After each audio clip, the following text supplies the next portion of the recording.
एक बार की बात है, किसी जंगल में एक कौवा रहता था। वो बहुत ही खुश था, क्योंकि उसकी ज्यादा इच्छाएं नहीं थीं। वह अपनी जिंदगी से संतुष्ट था, लेकिन एक बार उसने जंगल में किसी हंस को देख लिया और उसे देखते ही सोचने लगा कि ये प्राणी कितना सुंदर। ऐसा प्राणी तो मैंने पहले कभी नहीं देखा।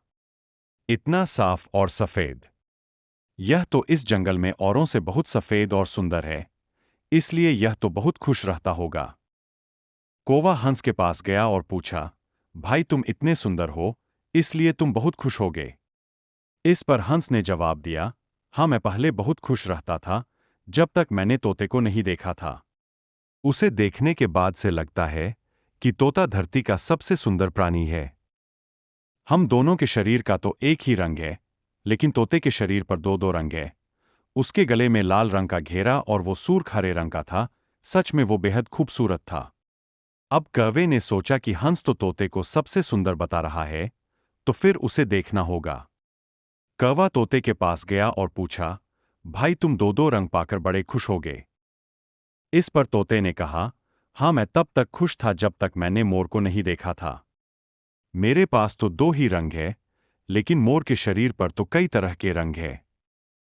अब कौवे ने सोचा सबसे ज्यादा खुश कौन है, यह तो मैं पता करके ही रहूंगा। इसलिए अब मोर से मिलना ही पड़ेगा। कौवे ने मोर को जंगल में ढूंढा, लेकिन उसे पूरे जंगल में एक भी मोर नहीं मिला और मोर को ढूंढते ढूंढते वह चिड़ियाघर में पहुंच गया, तो देखा मोर को देखने बहुत से लोग आए हुए हैं और उसके आसपास अच्छी खासी भीड़ है।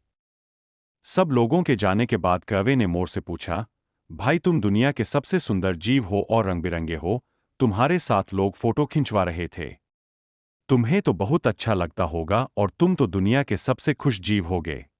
इस पर मोर ने दुखी होते हुए कहा, भाई अगर सुंदर हूं तो भी क्या फर्क पड़ता है।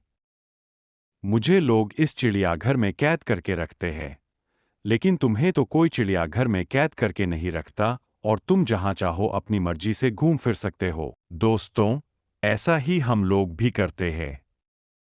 हम अपनी खुशियों और गुणों की तुलना दूसरों से करते हैं, ऐसे लोगों से जिनका रहन-सहन का माहौल हमसे बिल्कुल अलग होता है। हमारी जिंदगी में बहुत सारी ऐसी चीजें होती है जो केवल हमारे पास है, लेकिन हम उसकी अहमियत समझकर खुश नहीं होते। लेकिन दूसरों की छोटी खुशी भी हमें बड़ी लगती है, जबकि हम अपनी बड़ी खुशियों को इग्नोर कर देते हैं। ऐसी ही कहानियां सुनने के लिए हमारे चैनल वीके जी के क्वेश्चंस को फॉलो करें। नमस्कार।